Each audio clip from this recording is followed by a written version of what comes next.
Il 7 marzo scorso il Consiglio dei Ministri ha licenziato un disegno di legge che, oltre a inasprire nuovamente tutte le pene e le misure restrittive legate ai reati del cosiddetto Codice Rosso, propone l'inserimento nel codice penale del reato di femminicidio. Una stretta repressiva c'era già stata nel marzo scorso, con una legge che ha ampliato i casi d'uso del braccialetto elettronico, il divieto di avvicinamento alla presunta vittima e ha introdotto il concetto di flagranza differita, con l'utilizzo di video e foto prese con il cellulare. A questo si è aggiunto l'aumento da 400 a 500 euro del reddito di libertà, quello che viene concesso alle donne, e solo alle donne, certificate come vittime da un centro antiviolenza. Un modo astuto e infame per incentivare le donne a rivolgersi ai centri antiviolenza, così aumentandone la clientela e permettendo ad essi di dire che le donne vittime di violenza sono in aumento. Ma quelle nuove norme del marzo scorso non bastavano. Ed ecco che un giorno prima della festa della donna, ormai diventata la festa della lobby femminista, arriva ulteriore repressione, ulteriori inasprimenti. Al centro di tutto il provvedimento del 7 marzo sta la vittima che, per la prima volta nella storia del nostro ordinamento legislativo, viene chiaramente definita. Tutte le disposizioni previste sono infatti valide solo se la vittima è donna. Se invece si tratta di un uomo, si applicano le disposizioni normali, cioè la vita di un uomo in Italia varrebbe meno di quella di una donna. Non ci credete? Beh, così reciterebbe il nuovo articolo del Codice Penale se il disegno di legge entrasse in vigore. Viene punito con l'ergastolo chiunque cagioni la morte di una donna quando il fatto è commesso come atto di discriminazione o di odio verso la persona offesa in quanto donna, o per reprimere l'esercizio dei suoi diritti o delle sue libertà, o comunque l'espressione della sua personalità. Voi direte, e come si prova una cosa del genere? Non si può, sarà discrezione del giudice dopo averlo debitamente indottrinato. E allora voi chiederete, e l'articolo 3 della Costituzione? E il principio di uguaglianza?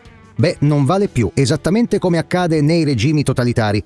Meloni and Company l'hanno buttato nel cesso, accompagnandolo ovviamente a fondi per l'indottrinamento dei magistrati e ben 8,5 milioni di euro per aprire centri antiviolenza nelle università. Così, se una ragazza ha un esame e viene bocciata, può subito minacciare il docente di denunciarlo per molestie e l'esame è passato con 30 e lode. Insomma, il governo di centrodestra si è dimostrato servile quanto gli altri rispetto agli interessi dell'industria dell'antiviolenza e al suo mandante ideologico, cioè il femminismo oltranzista. Perché sia arrivato a tanto lo spiegheremo negli articoli su lafionda.com. Qui vogliamo sottolineare che l'ha fatto coprendosi con diverse e inutili foglie di fico. Certe ministre in pieno orgasmo manettaro hanno parlato di misura che fermerà la mattanza. Altri un po' più posati hanno dichiarato che queste nuove norme repressive nascono dalla collaborazione del Ministero della Giustizia e quello delle pari opportunità, che negli ultimi mesi hanno lavorato analizzando i dati. Sì, ma quali dati? Non certo quelli forniti dall'Istat, che certificano come la media degli autori condannati per violenze contro le donne si sia attestata ormai da più di 10 anni su circa 5.000 individui, cioè un'inezia.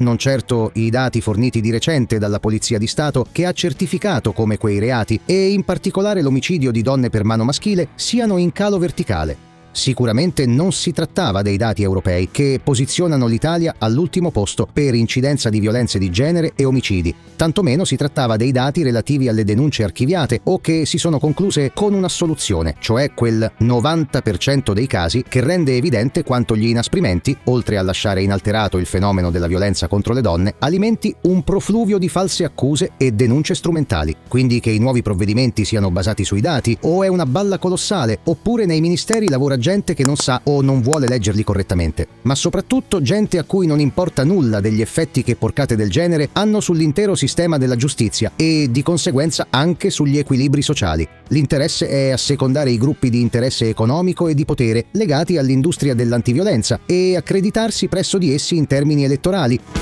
Se ne è parlato di recente a Tivoli, in una tavola rotonda con importanti esperti di diritto, professori universitari e avvocati che non hanno nascosto la loro profonda preoccupazione per la deriva in atto. Il professore e avvocato Oliviero Mazza, ordinario di legge all'Università Bicocca di Milano, ad esempio, inquadra correttamente il problema in termini generali. Si parla di reati di genere quando è evidente che non esistano reati di genere, perché i reati propri di genere sarebbero vietati quantomeno dall'articolo 3 della Costituzione e dal divieto di discriminazione basata sul sesso. La violenza deve essere punita da chiunque la commetta, allo stesso modo. Il professore e avvocato Vittorio Manes, ordinario di legge all'Università di Bologna, sottolinea più nel dettaglio questa tendenza manettara, pur in assenza di dati emergenziali. Il cosiddetto codice rosso, che è un cantiere perennemente aperto, perennemente in progress, sul quale credo che sia noto a tutti, si è intervenuti e si continua ad intervenire ormai con cadenza pressoché annuali, anche se le modifiche hanno, diciamo così, un punto di fuga sempre uguale. Sono sempre modifiche nel segno dell'inasprimento delle pene e dell'inasprimento della coercizione processuale. Un inasprimento peraltro che sembrerebbe ben poco giustificato, visto che le statistiche non segnalano o non sembrano segnalare una recrudescenza particolare. Le conseguenze distruttive del sistema della giustizia sono chiare. E in questo,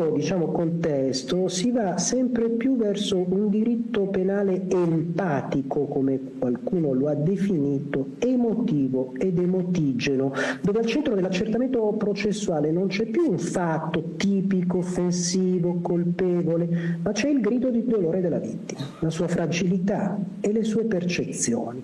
Non fatti oggettivi, ma dati contaminati da valutazioni soggettive e appunto emozionali. Pensate alle note descrittive del reato di atti persecutori, dove non a caso si è parlato al cospetto di alcuni elementi come il grave stato di ansia e di paura, il fondato timore per l'incolumità proprio di un prossimo congiunto, la costrizione ad alterare le proprie abitudini di vita, più che di eventi del reato, di sentimenti. Questa transizione mortifica fortemente, a mio avviso, o forse annichilisce la presunzione di innocenza. Dunque quello che si ottiene è un sistema deviato, dove non più le prove o i testimoni, ma il sentimento di una presunta vittima diventa il centro di un processo. La conseguenza? Non si è più innocenti fino a prova contraria, concetto architrave del processo liberale, bensì colpevoli fino a prova contraria, che è tipico delle tirannie totalitarie. Lo conferma nuovamente il professor Mazza. Che se noi già ai blocchi di partenza abbiamo individuato il colpevole e la vittima, allora a questo punto non facciamo neanche i processi. Trasforma il processo penale in un accertamento a contrario, dove la verità è ai blocchi di partenza e forse l'imputato potrà forse andare a scardinare quella verità nel corso del processo. Questo accade perché la vittima, in quanto tale, viene creduta credibile a prescindere. La sua accusa è già una prova definitiva di colpevolezza. Il centro della valutazione di un reato sono il suo sentimento e le sue aspettative, ed è così che quasi ormai sembra non esserci più alternativa a una condanna se si tratta di un uomo denunciato per reati cosiddetti di genere. Un diritto penale dove ogni giorno vengono forgiate nuove vittime e queste sono fattori propulsivi per l'espansione ormai senza limiti dell'intervento punitivo dello Stato. È un processo penale dove la condanna è appunto l'unico esito politically correct. Il tutto peggiora quando ci si mettono di mezzo i media ideologizzati e tentacolari. Qui la vittima viene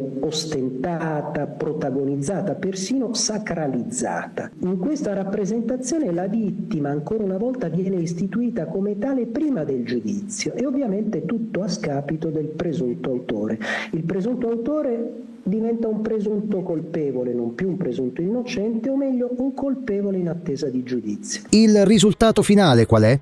Disequilibrio, ossia ingiustizia, applicata però in termini sessisti. Una giustizia penale che mette al centro la vittima vede profondamente alterata la propria sagoma e i propri equilibri, rischia di declinarsi sempre più secondo statuti preferenziali di tutela, come appunto il codice rosso, rischia di riempirsi sempre più di istanze irrazionali ed emotive e così legittimare pene che fuoriescono dai cardini della proporzione e soprattutto rischia di dispiegarsi secondo un'inerzia a senso unico che corre spedita verso la condanna. Cioè l'obiettivo di questa pioggia di continui inasprimenti di leggi repressive vuole arrivare a rendere ogni uomo accusato, di fatto colpevole, anche se magari non lo è.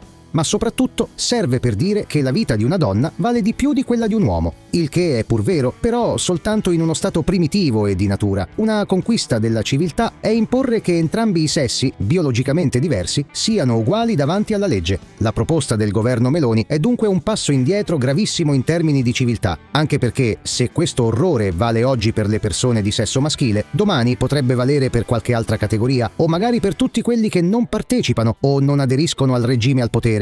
Avete sentito bene? Oggi il governo ci prova con tutte le persone di sesso maschile. Domani potrebbe provarci con tutti coloro che non detengono una determinata tessera. Potenzialmente ci siete tutti quanti in questo stream illegale e delirante. Tutti! Da venerdì 7 marzo c'è il pericolo concreto che nel nostro paese non esista più una giustizia. E senza una garanzia di giustizia equa non c'è più alcun tipo di libertà, ma soltanto un regime totalitario basato sulla menzogna e sulla falsificazione dei dati. Nella realtà attuale, l'industria dell'antiviolenza e i suoi mandanti ideologici, cioè le femministe, sono come gli efori nel film 300, esseri schifosi e decadenti a cui il re di Sparta deve inchinarsi, portando ad essi oro per poter essere libero di fare le proprie scelte. Pensateci. Il governo degli italiani ha fatto le corse per approvare un provvedimento ingiustificato e anticostituzionale che inasprisce la repressione e introduce un doppio standard nel codice penale soltanto perché incombeva l'8 marzo. Come a Natale si fanno le strenne ai bambini, allo stesso modo ad ogni ricorrenza femminista, dunque almeno 2 volte all'anno, le istituzioni devono regalare qualche forma dell'avvelenamento del clima relazionale di uomini e donne attraverso nuove repressioni e discriminazioni verso gli uomini. Un suggerimento allora a questo governo e ai prossimi che verranno. Fate una legge per cui ogni uomo, compreso ogni neonato maschio, venga subito messo in carcere, in quanto intrinsecamente colpevole di ogni cosa. Invece di arrivarci passo a passo, tanto vale che vi togliate il pensiero in un colpo solo.